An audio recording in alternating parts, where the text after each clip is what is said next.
find it.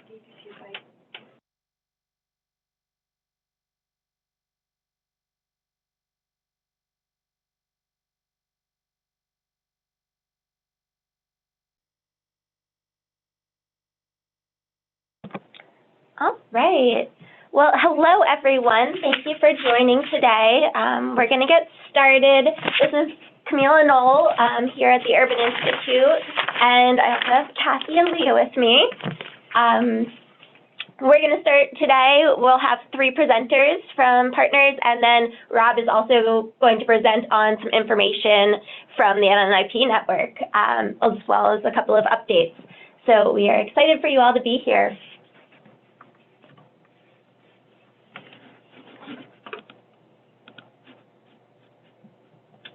Okay, so just as a reminder, this is your NNIP coordination team. Kathy and Leah are, of course, longstanding members, and you have the rest of us who you'll probably be hearing from over the course of the next year. So we did have one update. Kathy?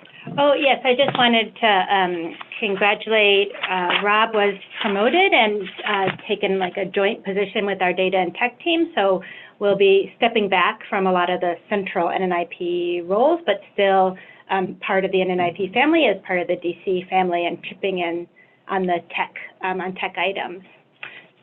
So congratulations to him and to Leah, who was also promoted internally within Urban. You should have gotten a note today if you in your email box about our new diversity guide. This is really Olivia's work for curating a few resources, following up on the sessions we had at the NNIP meetings. We heard from all of you that you wanted toolkits or examples or guidance on how to move forward on both building equity into our data services, sort of more of our external products and how we work in the world, as well as the internal hiring, staff inclusion work.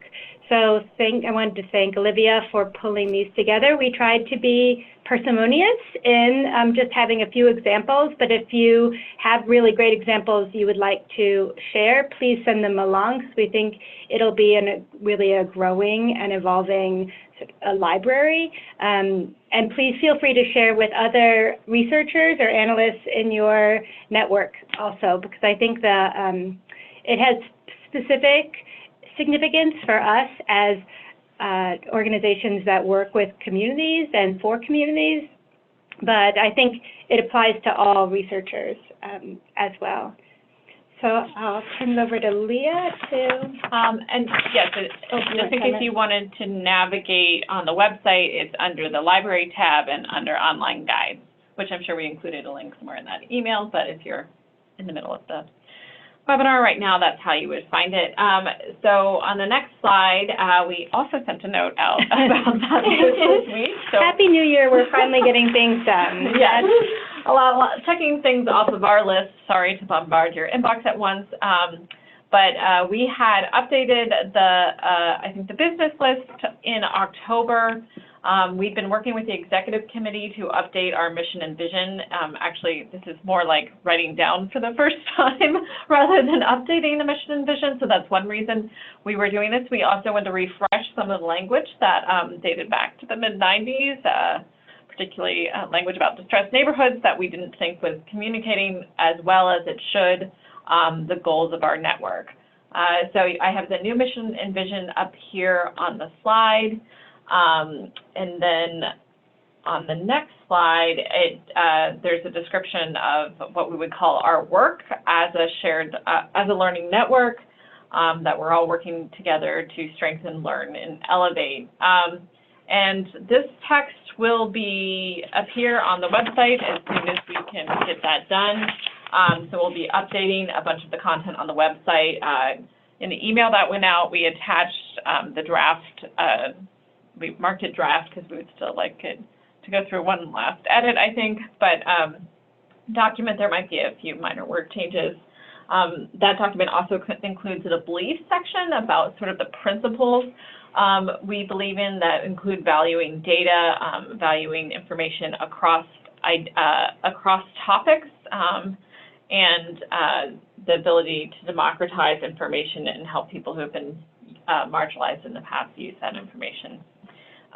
We'll also, you all had provided a number of comments when we sent this out originally in October. We worked to incorporate some of those, and others of those will appear in additional language and collateral that we think is needed to describe the activities of the partners, and perhaps some more around how we view data and the importance of data to NNIP and the way we use it. And that content will be appearing on the website. And our goal is to have some PowerPoint slides that you all can use and download, as well as the links on the website in the coming months to be able to use that information. So we're all using the same talking points on the network. We got a flood of comments, not just a few. So we really appreciate people, like how committed people were to reading this carefully. And these really matter as they communicate to funders, potential partners in one place finally,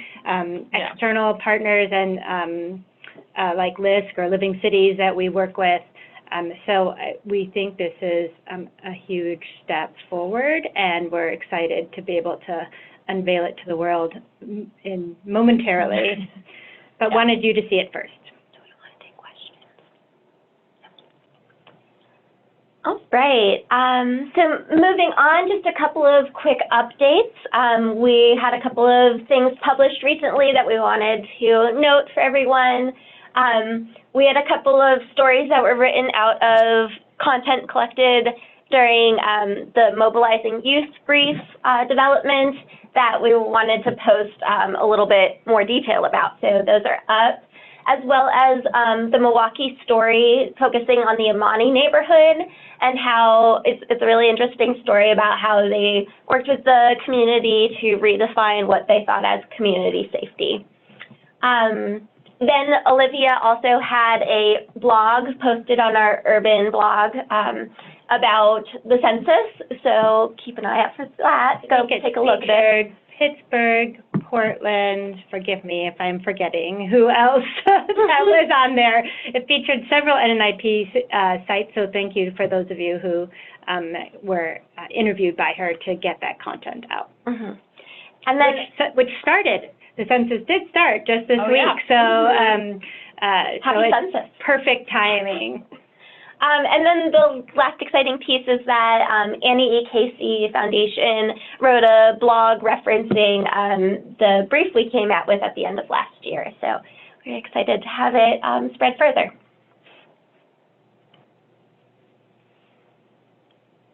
Did I lose one? Is coming work later. Yeah. Sorry. All right. That being said, we're going to start with our showcase.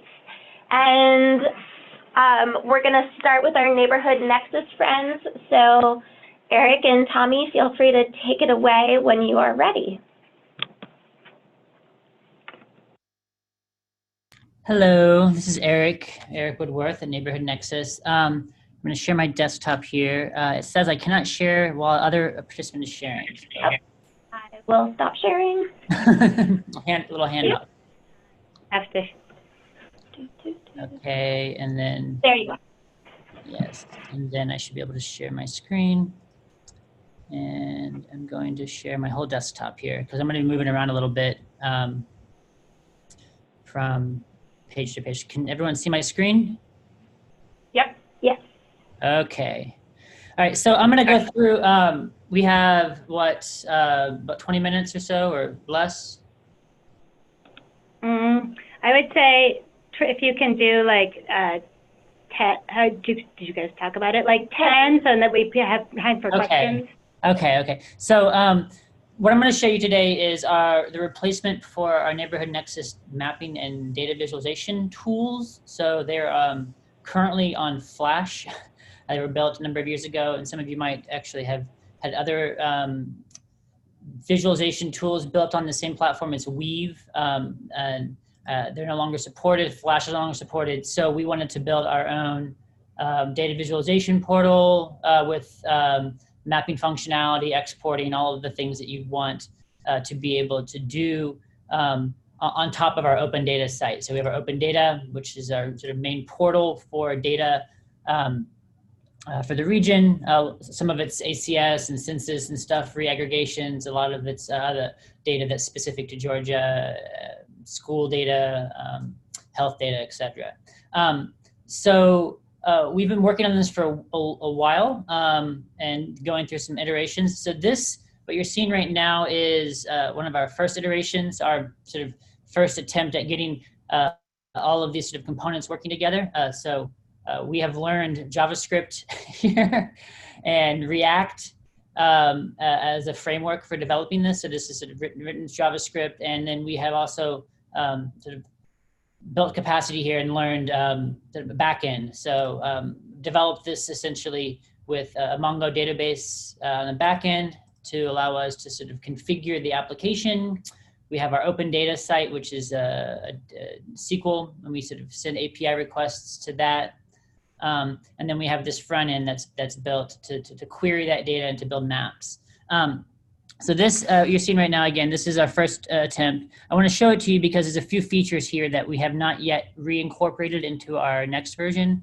But I wanted to give you an idea of a full functionality and this for what it was, and then what it will become once we get it done. So it's in development, and what you're going to see, of course, is a work in progress. Essentially, though, we have a map here. We have the ability to add layers. You can go in here and control sort of aspects of those layers. We can make them darker, give some more thickness there, show labels. We also have a sort of a base map functionality here, so we can change those on the fly. And then we have our geography. So these are all the geographies that we had in this sort of first round tool. You can click on it, it will change the underlying geography, recenter the map. And then here you have a data tray. So this data tray is just currently sort of populated with a few variables. But if you want to add more variables to that tray so that you can easily toggle between data points, you can go down here and gather data. And up pops this screen where you can search. So say we want income and we want average. Do we not have average mean? Yes, we have mean. So yeah, so it's parsing that search field out into like something that you can use to query our manifest of data that then gives us a little card here. We can select the data we want, apply changes. And then we have that now in our tray to visualize on our map. If we'd like, we can go back and change geography.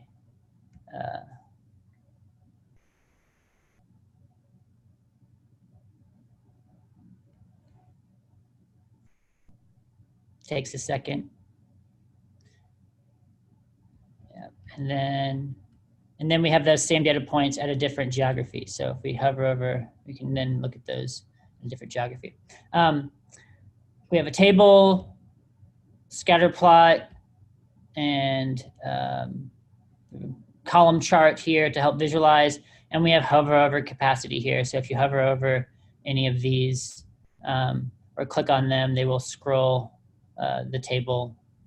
And there's a lot of little glitches in this version. So we sent this around to some partners, to internal staff to get them to sort of see what they thought about it. And we got some feedback here. So we gave them a little feedback button. Just a couple hundred people, yeah. We have exporting capacity too. So we got it to a point where we had a lot of the sort of the functionality we wanted, but we wanted to then sort of redesign it. So the current version is this. Don't mind the map as it looks right now, but what this newer version has is the capacity to have multiple data layers. You can toggle them off. You can remove them if you like. So we can little remove button. You can add data to them. I've yet to add the search component to this, but I'll add that, as we move along here. You can then click on that visualize your data. We have then a table of that data down here. We can also open up another layer. We can add data to that. So we can build up a sort of a set of variables that we want for different geographies.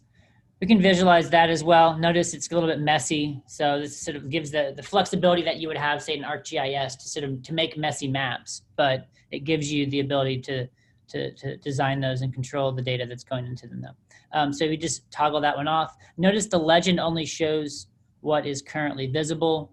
It of course still needs to be stylized and given some more functionality. This is likely where we're gonna have the styling tools that will be able to be affect the layer and how it looks, changing the boundary width or the translucency or the color ramp. I didn't show you that here. We have obviously the ability to change color ramps, so you're not stuck with the color that is currently given to you.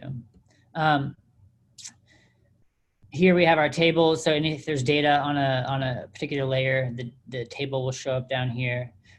We have yet to add our charts. This is just a matter of sort of plugging them in and getting them working with the data structure that we have for this new version. What we do have in this new version that we didn't have in the one I showed you just prior is we also have the ability to create subsets. This is something that a lot of our users like to do. So they like to say, okay, I'm only interested in North Georgia. So I select my layers or my features. Notice that when I select them, this little button pops up here. I can then give it a name. North ATL, submit. And now if I want to just call on that subset, I can. If we go down here to the city of Atlanta, you can see that that data has been filtered to that subset. And we have sorting functionality. Also on the fly, all of our base maps, this can be put away, this can be put away, this can be put away. And then also this can be put away so you have a nice sort of clean interactive map to work with. If I want to then go back open, turn off that subset, I can. So next steps on this are going to be to build out these tools over here. So we're going to have our scatter plot. We're going to have a histogram and sort of an information card that for when you click on a layer or on a feature, it'll give you information and maybe down the line have an aggregator. So if you sort of were to select a number of features, it could aggregate the values that you've chosen to be associated with that layer. Additionally, we have, we're going to have login, sort of user potential here. So right now it's just a sort of a guest login. If I logged out here, I can log in as a, here, let's just create a new account. So we say test, test, test. Oh, it already exists. So we have to create another one. So do test 4. So we have some authentication on there. Now, if I want to then log in, I log in. It says I'm logged in. It says I'm an admin user for some reason. Yeah, this is what we're doing. It's sort of trying to sort of do some of the stuff that we would maybe have in the past looked outside of our agency to do. We want to be able to sort of do it in-house and have control over that. What I didn't show you is the additional capacity of, well, just real quickly before we get off, I can show you, this is all being configured off of a database, a Mongo database that has a number of JSONs in it. So what that means is that we have this config file here that gives us all of the configuration for that particular, for the main default application as you're seeing it, the layers that are available, the styling, all of the default settings. we have partners that like to use our tools and have them modified for their own purposes. This allows us to sort of create a different configuration file, and the URL of the page we can pass in their particular organization name. Yeah. And then have the configuration there. We can also just begin to add all of our, let's see here, all of our early education project lined up for that. Yeah, so we have one with early education. So we have a lot of elementary schools, school districts, school performance information data that's attached to the student and not to the school. So we have a lot of that, and we're going to be building the tool for them off of this new tool. So we can just continue. So right now, it's just sort of this bare bones. We're adding these. Going to be adding all these APIs for the data and for the layers. And then. So does go ahead. Oh, Eric, does the API structure then mean that that will be updated automatically, or it can be updated very easily from the census directly? So we haven't connected directly into the census API, but what we do is we have a stacked data set because we have a few different geographies that are unique to the Atlanta region, right? So our cities, our MPUs, our council districts. And so what we do is we get this sort of reprocessed census data with those geographies added, and so that we can then have a consistency between the naming and all that. But yeah, I mean, this could essentially, in theory, be attached to straight off of the census API as well. It uses the REST API protocol. And so, yeah, we also have the ability to do embeds. So this is a nice little functionality where you can. Just one last, just if you have one last thing, that'd be great. So we can move on to the others too. Yeah, so that's it pretty much. Yeah, this is what we're doing. Great. Questions, let me know. Yes. Do we have somebody on the phone with a question? I'm looking at the. Hey, it's Jenna. I guess I just have one quick question, which is like on our end, one of the things that we've been discussing is like how to create like appropriate or easy groupings, and also the translation of like teaching community members or other organizations how to use this. So I was wondering if you had any like super quick statements about any plans for kind of keyword searches. So it looks like the searches right now go through the titles of the data set, and so like keyword stuff, but also I think more importantly, maybe if you had any ideas about training or like how you plan, or maybe if you get I mean, this is a means to an end, right? This is a means to sort of connect people with the data and then be able to help them tell their stories. And I mean, Tommy could talk more about it, but essentially this sort of fits in with a whole sort of data outreach program where we use the tool to sort of connect with organizations. And then, yes, as far as actually sort of navigating the data, that's one of the challenges that we have to solve in the meantime. So it doesn't just search on the title, it searches over a number of different parameters, but being able to sort by relevancy and be able to add some of that metadata is something that we can do because we have the way in which we've set it up, but it's something that we'd have to implement. So did you have? Yeah, so hi, this is Tommy from Neighborhood Nexus also.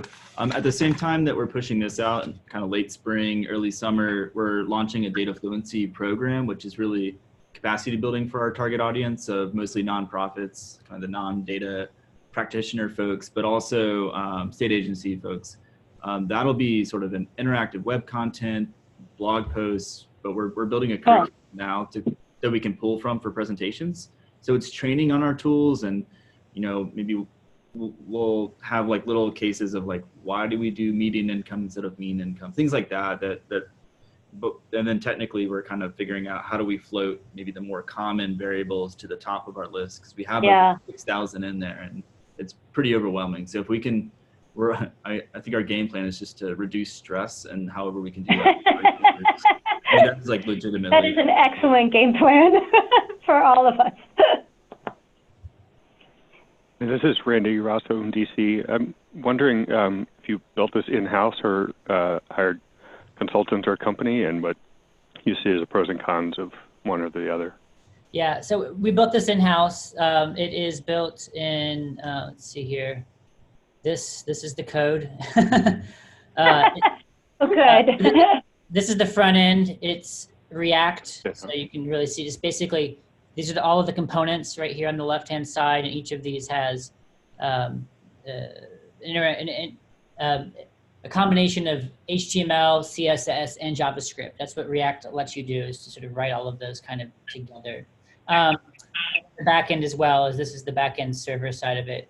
And really, it's just kind of, the reason why we're doing this is, in all honesty, is there was interest. I personally proposed the idea of learning to do this, and so I went through a 6-month boot camp. And I call them boot camps. I don't know if that's appropriate, but very quick learning of JavaScript up to React and full stack web development. And I think we have gotten, it's obviously taken longer than it would have if we had sort of gone outside of the organization, but now we have the internal capacity to build all sorts of things because of this. One-off sort of, I could show you other examples of stuff we built just as we're putting this together, but animated maps and story maps, all of that sort of, we have that sort of the ability to do that now. Whereas I think, I don't know, MAPC, Randy decided to go that way too, and I think sort of develop more in-house pieces. It's better but I wanted to inside, internally. move. Yes, so I wanted to move on to the next one. Yes, and we also wanted to invite anybody on the call to follow up with Neighborhood Nexus. I know they were interested in feedback based on this kind of demo. So if you feel free to follow up directly with Tommy and Eric. That being said, we're going to move on to Jana. Do you want to take control to share your screen?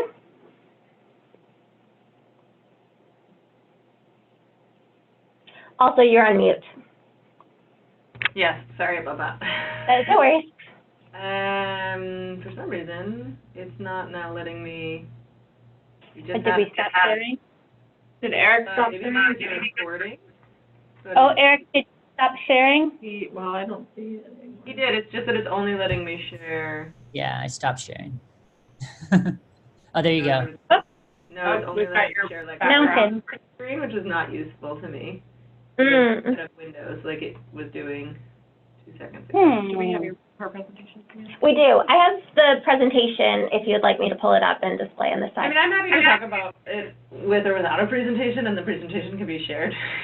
But, sure, you put it together, so we might as well use it.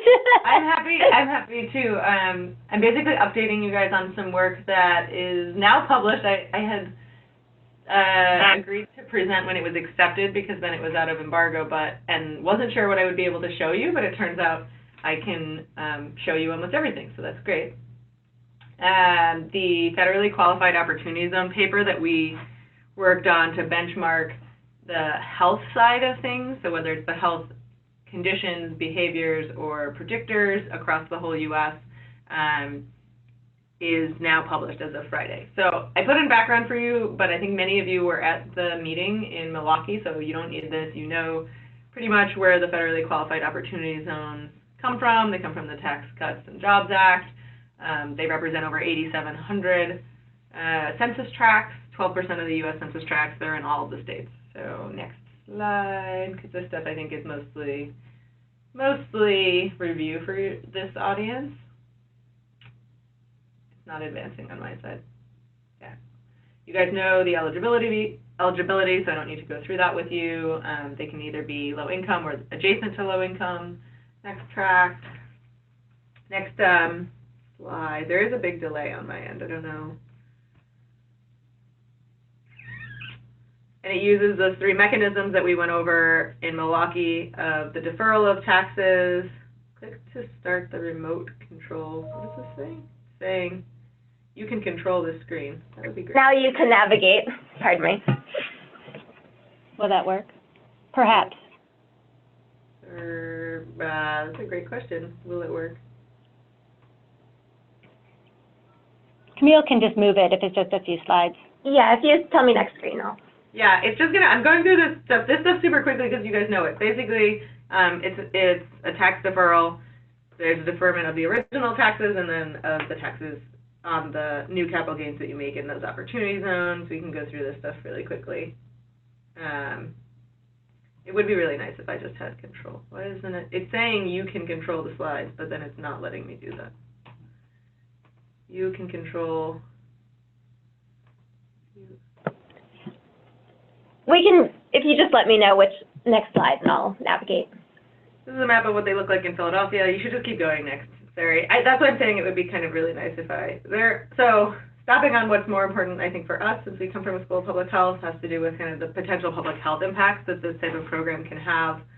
The investment in new businesses could bring new economic value that could impact people's lives and work lives, but that could also play a role in changing physical environments and social environments, as well as a pretty large, substantial concerns for displacement and worsening of health disparities. There's also pretty substantial kind of concern that the impacts are going to be very different for different populations within those opportunity zones. Next slide. So our paper that came out on Friday looks at health and health-related resources in those zones.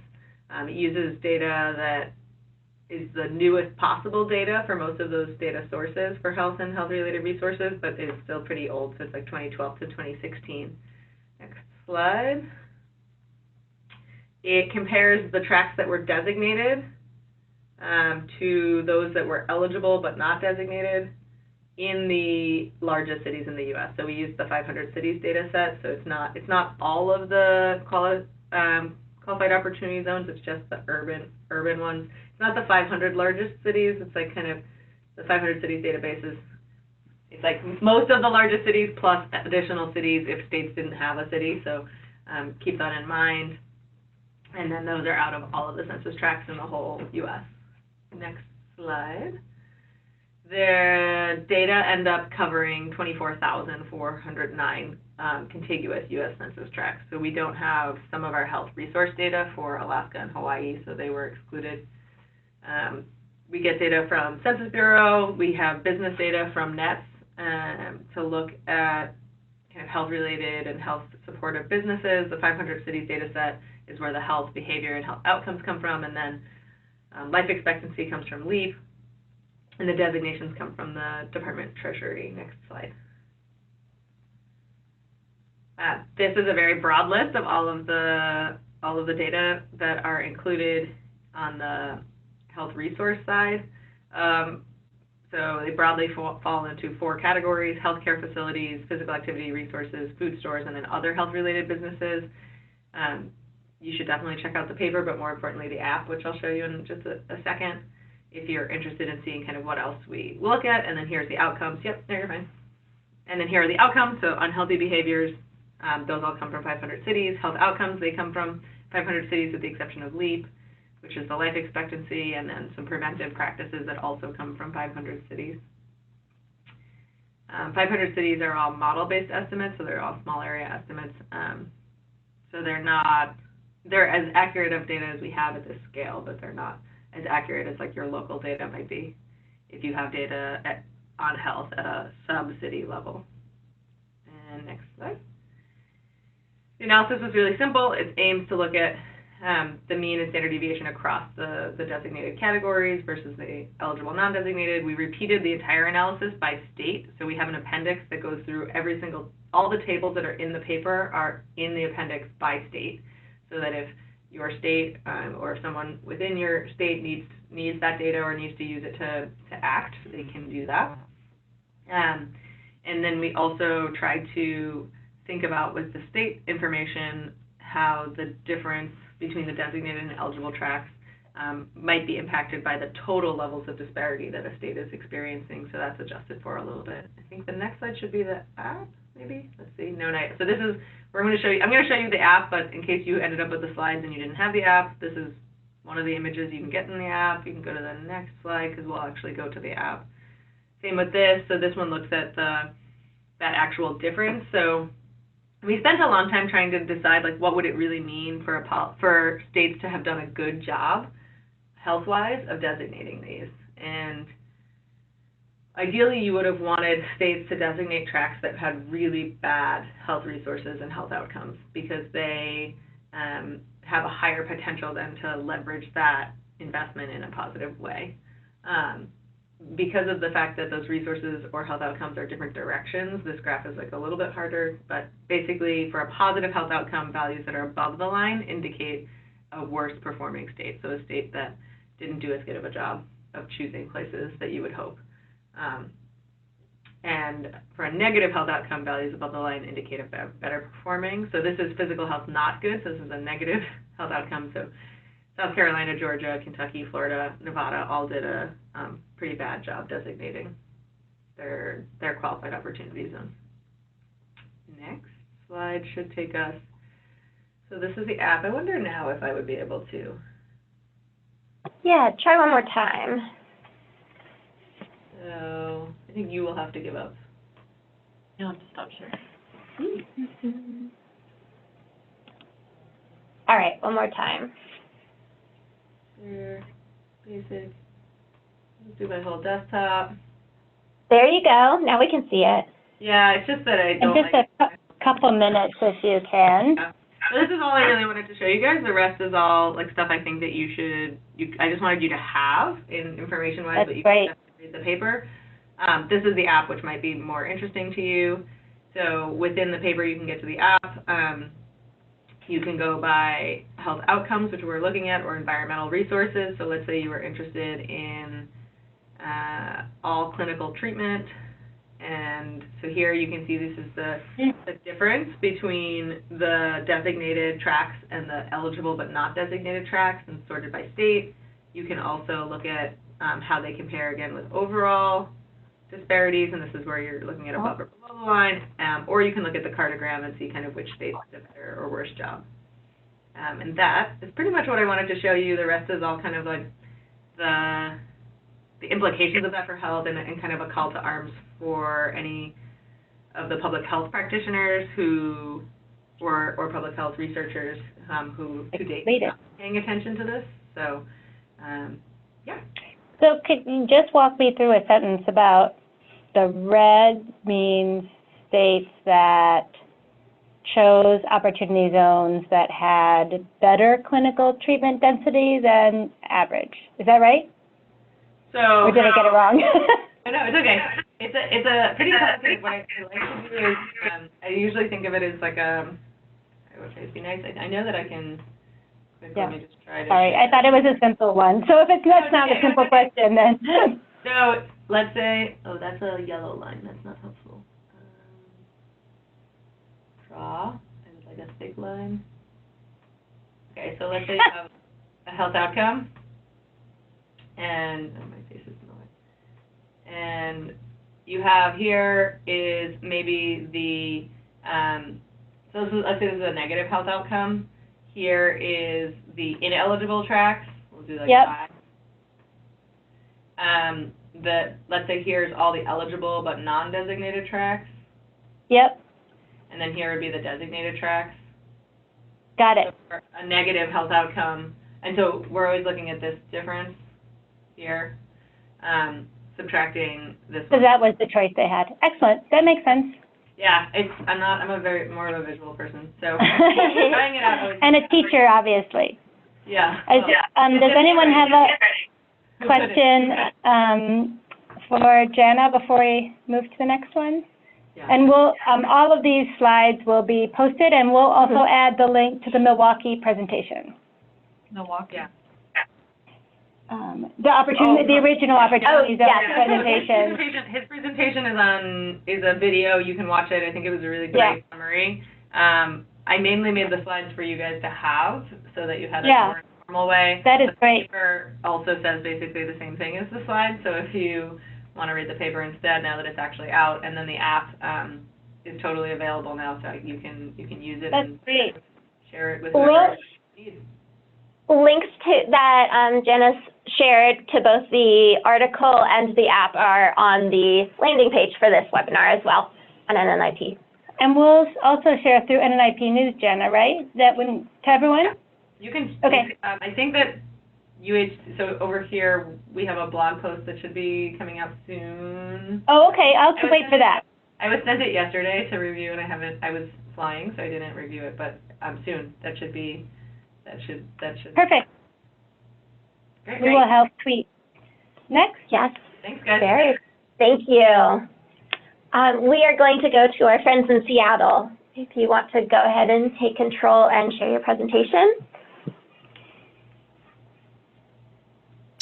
Hello, can you see our slides? Yes, we can. Yes, we are grateful to the technology gods. As are we. Thank you. This is Sarah J.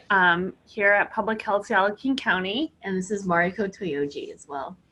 And to the best of my knowledge, I hope our NNIP staff will chime in if this is no longer the case, but I think we're actually the only current NNIP partner that is a local health department. So we're excited to share with you one of our recent projects, as well as just some of our thoughts on partnerships between local data intermediaries and health departments. So a little introduction to Communities Count. We are a resource that supports King County communities in using data and evaluation to support equity, and it's a public-private partnership that is staffed and produced by us here at Public Health Seattle and King County. The project has been going on for over 20 years, so Mariko and I here are kind of standing on the shoulders of many folks before us. It actually started as a population-based survey on health and social well-being, and we transitioned almost a decade ago to being an online data platform with curated health and social indicators and some interpretive narrative. We launched a new website in 2019, which you can find online at communitiescount.org. And in addition to our website, we also provide data evaluation and trainings to build the capacity of our community partners and further equity work in King County. So that's something we've really been growing in over the past 6 months, is having more in-person workshops and training opportunities. Yeah, and another big part of that furthering equity work in the county is to provide data and to help further the conversation locally about disparities that we see. So King County is often ranks among the healthiest regions in the country, and we're known for an area that has a lot of prosperity, but we do see pretty substantial disparities by things like race, place, and income. And so one of the things that we've launched recently is our health disparities dashboard. And so we don't have that much time today, but I encourage you to go to communitiescount.org and you can navigate to our disparities dashboard that we have. But what we really wanted to do is to show and have a resource that provided data about health disparities that are rooted in inequities on a local level. And so another thing that this does that we haven't done previously is that we're using a measure called rate ratios to show the magnitude of difference of different both health outcomes and social determinants of health on our major race categories compared to white residents in the county. Or we also have an option for people to look at it compared to the county average. We're really focusing on doing that comparison between communities of color and white residents though, because we wanted to focus on the impact of social disadvantage that produce a lot of the longstanding disparities that we see. So there's a lot of information. It's an information-rich tool. We built it in Tableau. It's interactive. There's additional ways that people can filter, customize, and toggle data. And then we've also kind of packed more information in there using things like tooltips. But really we want to show how, as a local health department, it's important for us to have a variety of data sources. So this particular tool uses our BRFS, sorry, Behavioral Risk Factor Surveillance System data from our cancer registries, as well as birth and death data, and data from our tuberculosis program too, to put those disparities in context with ACS data and the social determinants of health. And so we feel like that's really important to provide that context around that conversation in health equity. So we encourage you to check it out. And we also wanted you to keep in mind too that your local health department is a great data resource. Here's some examples of other data sets that health departments will commonly use and analyze on a local level too. So they'll have data kind of in more traditional areas like environmental health and hospitalization, insurance, but we also want folks to remember and kind of remind people that health departments also really focus on social determinants of health data, and there might be some commonality there with your health department and a local data intermediary. So things like data on youth, housing, education, employment, and other kind of emerging areas of interest like injuries and substance use too, or one areas that our health department has gotten a lot of inquiry in the community about. So some thoughts that Marco and I had about just the great potential for partnership between local health departments and data intermediaries. You know, one is don't think of us as your local health department as only having access to or interest in health data. As Marco described, we see a lot of other topics such as housing, transportation, employment, education, and more as really important social determinants of health. So it could be data that we have access to that could be useful to you. And it also could be data that we might love to see what you have available for as the local data intermediary. Many local health departments have community health needs assessments, many, probably all, that could be a really useful resource you can refer folks to. If you don't see what you're looking for, many health departments are happy to respond to data requests, either for analyzed or raw data, depending on the context and their capacity. You can consider partnering with your local health department for events that you may have, like data days, data dives, this year census events and things like that, as well as co-hosting data training. There's just a really wide variety in the capacities and cultures around data in local health departments, as well as in the division of labor and data access between local health departments and state health departments across the US. So we can't vouch for how everybody does things, but we're always happy to chat or consult if you are working to build a relationship with a local health department. Because we think that there could be just really great opportunities where your health department might have data that you're interested in. You might have more skills in visualizing and communicating data or community relationships that the health department would love to build on as well. And then again, as we're always working on, as Marco described with the Disparities dashboard, it's really through those community partnerships that we are able to provide the context for the health data and the health disparities that we work with, which is so valuable both in communicating with our partners as a data intermediary and internally for understanding and acting on that health related data. So as I mentioned, please don't hesitate to reach out. We'd always be happy to talk to anybody who's working or wanting to work with a health department. And I'm not sure if we have any time for questions before NNIP's announcements, but don't hesitate to reach out. Thank you. Fantastic. Thanks. Yeah, we'd love to hear examples of how you're working with the public health departments that we could document too. And Camille's working on a brief on social determinants of health and we should this spring. Anyway, that should be really helpful. It seems like public health departments have a lot of common interests with a lot of our partners, so it seems like a great pairing. And I'm sure many people across the network have examples that could offer ideas for other people in other cities. Thanks so much. We are going to move on now to our last presentation. Yes. Rob, do you want to take control of the screen? There's Rob.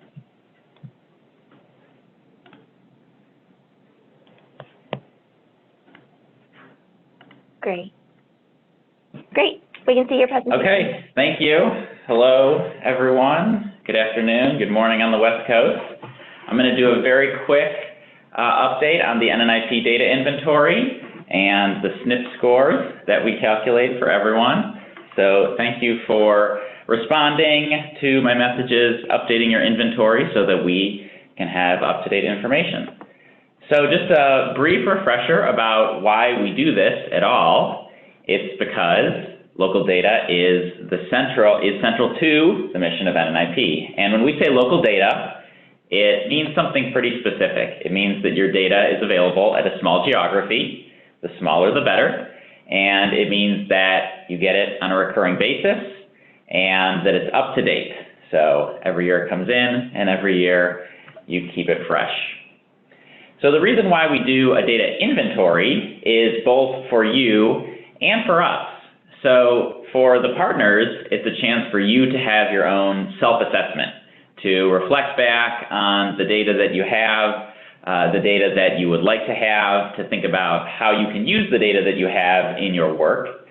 For the network, it helps to improve and strengthen the network because when cross-site opportunities come up, it's very easy for us or for you to go on the NNIP website, look at the inventory, and see which organizations might be good partners for those cross-site projects based on what data they already have available. And we can really put things together easily because of this information. So I just want to reiterate, thank you for all of the partners who did your update this year on time so that we could get an up-to-date inventory, and I can do this presentation today.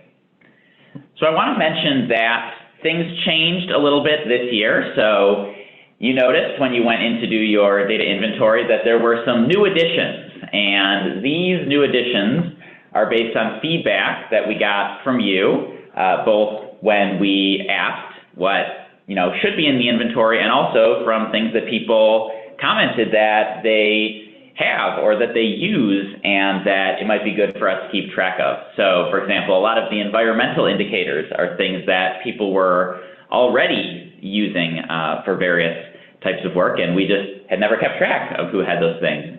And the crime and public safety indicators were based on a survey that we asked you. We asked which of these people are using, and we decided that these are ones worth keeping track of. So all of these are new additions this year, and I just want to show this to reflect that for some of these, a lot of partners were already using them, already have them, especially the environmental indicators and some of those new crime and safety indicators. So I'm going to go into SNIP, which stands for the Small Neighborhood Indicator Performance, and it's a score, so it's out of 10, and these are the 10 components. So we decided a few years ago in consultation with the executive committee that this is sort of a broad spectrum of the different types of indicators that our partners might have available. And so when you fill out your data inventory, if you have data in these categories and it's up to date, then you get credit towards SNIP. So this is the methodology in detail. So if you have the data in-house, if it's at a small geography, and if it's recurring and recent as of one of these years, then you get a point towards your SNIP. And then we add them all up and we see how the network is doing. So this year I'm happy to report that the network is doing well. We have one organization with a perfect 10 out of 10, and we'll recognize them shortly. But this is the distribution, and it's pretty linear, and 5.3 is the average right there in the middle, that purple column. And then I want to reflect that not all data are equally common among the partners. So school data is the most common, and some property data tends to be the second most common, along with the crime and safety data. The health data, a little bit less common, as we found over the years among our partners.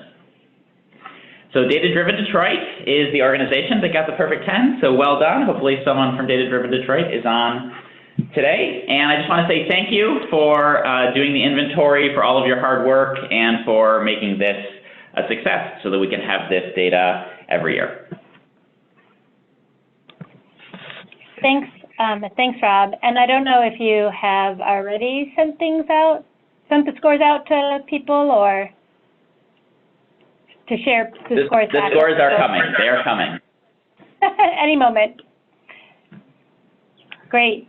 Yeah, no, we appreciate the extra work to do those, to do the new topic areas. Like Rob said, I think the environment one struck me at Milwaukee, how much more environmental work that people were doing than we were capturing. So this is a great help. And we just have a couple minutes left. I think we wanted to give you a preview of what was coming up, which we already mentioned. There's a brief about partners who work with children's hospitals that's in the works and drafted, and one that will come later on social determinants of health that Camille's taking the lead on. And then we are very excited to soon have a package of work from our work with Robert Wood Johnson Foundation, and they're around data capacity. There'll be a brief encouraging philanthropy to invest in local data capacity, and we have created sort of what the elements are of local data capacity. I forget, there's like 15 elements in 3 groups to really try to break that down into more tangible and actionable descriptions. Our colleague Marcus is and Cassie Scott from NNIP is working on principles for equitable use of data across the data lifecycle. And then we have more like a toolkit similar to the diversity guide, same sort of format, but probably will look better because it'll be on the Urban website, about building data capacity and equitable use of data. So we are aiming to have all of that out before the meeting in April. But if you have particular interest or need for any of them right now, just let us know and we can share drafts. And I think that's all we have for today. I think, upcoming events, sorry. I sent these around about the conference Google Doc about upcoming events. We were pleased last year to have several events where NNIP partners were gathered at, especially with just one meeting a year for the network. So here's some ones that either we knew about or our friends knew about that will be, that hopefully we can gather at.